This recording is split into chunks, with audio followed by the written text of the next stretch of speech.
do solemnly swear I, John Fitzgerald Kennedy, do solemnly swear that you will faithfully execute the office of President of the United States that I will faithfully execute the office of President of the United States and will, to the best of your ability, and will, to the best of my ability, preserve, protect, and defend the Constitution of the United States. preserve, protect, and defend the Constitution of the United States. So help you God.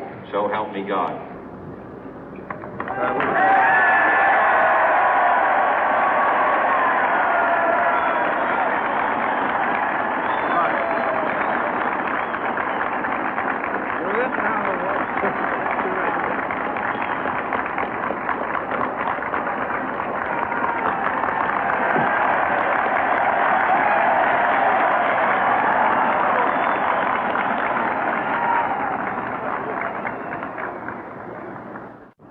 Vice President Johnson, Mr. Speaker, Mr. Chief Justice, President Eisenhower, Vice President Nixon, President Truman, Reverend clergy, fellow citizens. We observe today not a victory of party, but a celebration of freedom, symbolizing an end as well as a beginning, signifying renewal as well as change. For I have sworn before you and Almighty God the same solemn oath our forebears prescribed nearly a century and 3/4 ago. The world is very different now, for man holds in his mortal hands the power to abolish all forms of human poverty and all forms of human life. And yet the same revolutionary beliefs for which our forebears fought are still at issue around the globe. The belief that the rights of man come not from the generosity of the state, but from the hand of God. We dare not forget today that we are the heirs of that first revolution. Let the word go forth from this time and place to friend and foe alike that the torch has been passed to a new generation of Americans born in this century, tempered by war, disciplined by a hard and bitter peace, proud of our ancient heritage, and unwilling to witness or permit the slow undoing of those human rights to which this nation has always been committed and to which we are committed today at home and around the world.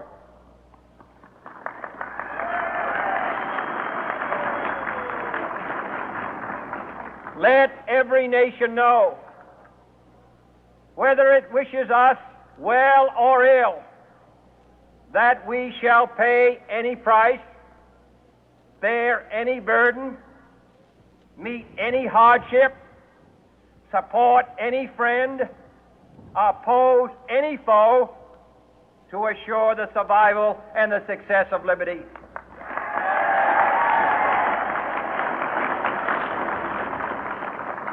This much we pledge and more. To those old allies whose cultural and spiritual origins we share, we pledge the loyalty of faithful friends. United, there is little we cannot do in a host of cooperative ventures. Divided, there is little we can do, for we dare not meet a powerful challenge at odds and split asunder. To those new states whom we welcome to the ranks of the free, we pledge our word that one form of colonial control shall not have passed away, merely to be replaced by a far more iron tyranny. We shall not always expect to find them supporting our view, but we shall always hope to find them strongly supporting their own freedom. and to remember that in the past, those who foolishly sought power by riding the back of the tiger ended up inside.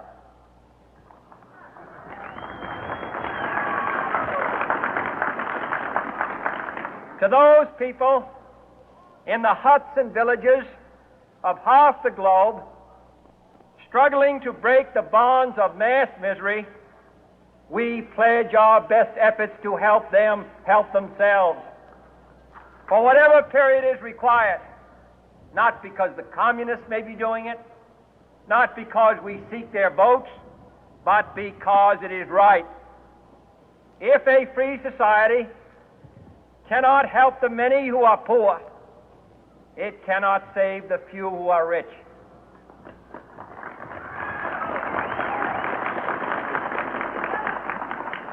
To our sister republics south of our border, we offer a special pledge to convert our good words into good deeds, in a new alliance for progress, to assist free men and free governments in casting off the chains of poverty. But this peaceful revolution of hope cannot become the prey of hostile powers. Let all our neighbors know that we shall join with them to oppose aggression or subversion anywhere in the Americas. And let every other power know that this hemisphere intends to remain the master of its own house.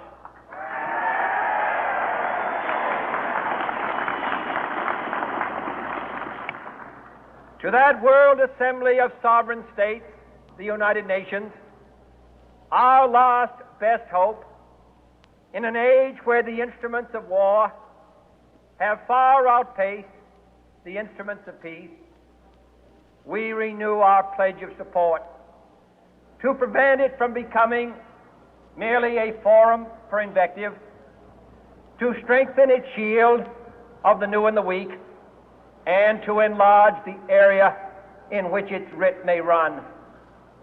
Finally, to those nations who would make themselves our adversary, we offer not a pledge, but a request that both sides begin anew the quest for peace. Before the dark powers of destruction, unleashed by science, engulf all humanity in planned or accidental self-destruction, we dare not tempt them with weakness, for only when our arms are sufficient beyond doubt can we be certain beyond doubt that they will never be employed.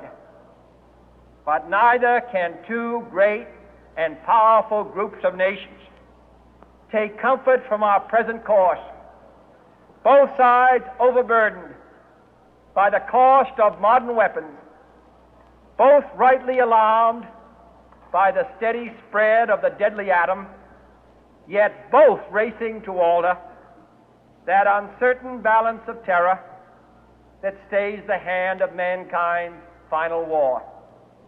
So let us begin anew, remembering on both sides that civility is not a sign of weakness, and sincerity is always subject to proof. Let us never negotiate out of fear, but let us never fear to negotiate.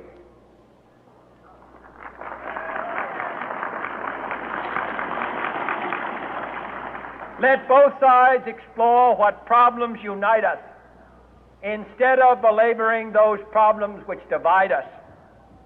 Let both sides, for the first time, formulate serious and precise proposals for the inspection and control of arms, and bring the absolute power to destroy other nations under the absolute control of all nations.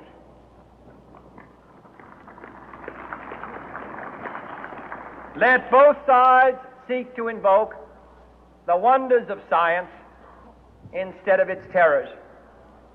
Together, let us explore the stars, conquer the deserts, eradicate disease, tap the ocean depth, and encourage the arts and commerce.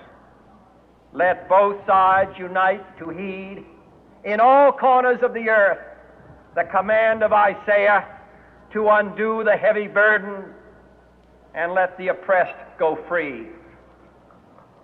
And if a beachhead of cooperation may push back the jungle of suspicion, let both sides join in creating a new endeavor, not a new balance of power, but a new world of law, where the strong are just and the weak secure and the peace preserved. All this will not be finished in the first 100 days, nor will it be finished in the first 1,000 days, nor in the life of this administration, nor even perhaps in our lifetime on this planet. But let us begin.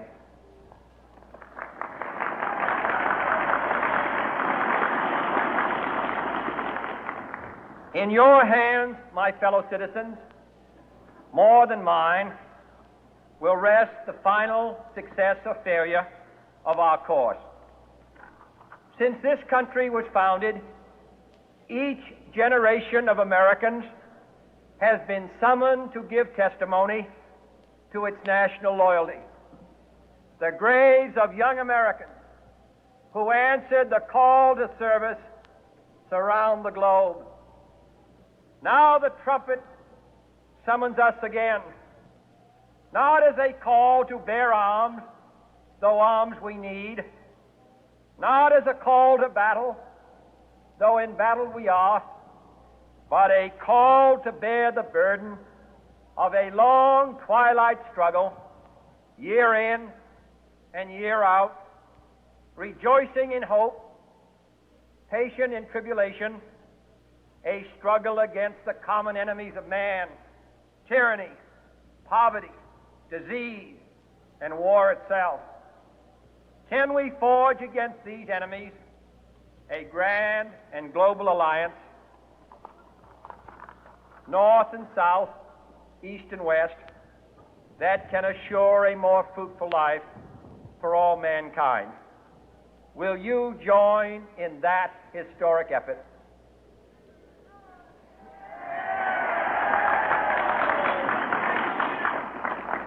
In the long history of the world, only a few generations have been granted the role of defending freedom in its hour of maximum danger. I do not shrink from this responsibility. I welcome it.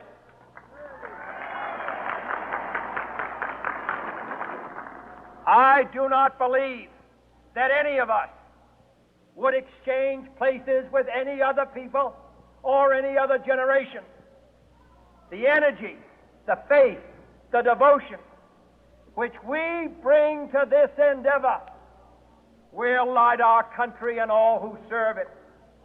And the glow from that fire can truly light the world. And so, my fellow Americans, ask not what your country can do for you, ask what you can do for your country.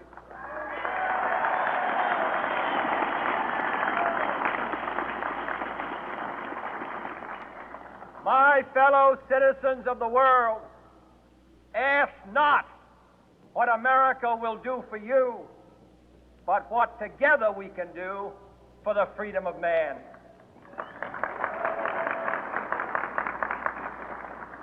Finally, whether you are citizens of America or citizens of the world, ask of us here the same high standards of strength and sacrifice which we ask of you. With a good conscience, our only sure reward, with history the final judge of our deeds, let us go forth to lead the land we love, asking His blessing and His help, but knowing that here on earth, God's work must truly be our own.